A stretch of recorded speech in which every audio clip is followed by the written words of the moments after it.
Lesson 1 থেকে শুরু করব। দেখো লেসন 1, গান্ধী দ্য মহাত্মা। তাহলে প্রথমে কী বলেছে দেখো, look at the pictures of 3 great men given in the table. এখানে 3জন মহান ব্যক্তিত্বের ছবি দেওয়া আছে। All through their lifes they worked for the good of the people. তারা সারা জীবন ধরে মানুষের ভালোর জন্য কাজ করে গেছেন। Match the pictures with their names. ছবিগুলোকে মেলাতে বলেছে তাদের নামের সঙ্গে। তাহলে প্রথমে ছবিটা আমরা দেখতে পাচ্ছি রবীন্দ্রনাথ টেগোরের, তারপরটা স্বামী বিবেকানন্দের, তারপরে ছবিটা মহাত্মা গান্ধীর। তারপর নেক্সট আমরা টেক্সটে যাই। Read the text. One day a little boy visited Mahatma Gandhi. একদিন একটি ছোট্ট ছেলে মহাত্মা গান্ধীর কাছে গেলেন। গান্ধীজির ড্রেস সারপ্রাইজ দ্য বয়। গান্ধীজির পোশাক ছেলেটিকে অবাক করলো। Such a great man without A shirt.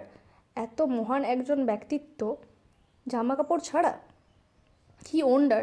সে খুবই অবাক হলো বা সে বিস্মিত হলো। Why don't you wear a shirt Gandhiji.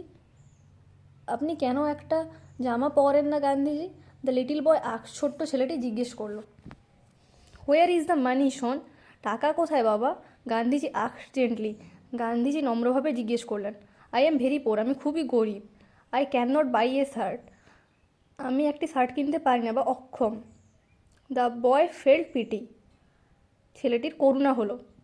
My mother sews well. আমার মা খুব ভালো সেলাই করে। He said. সে ছোট্ট ছেলেটি বলল।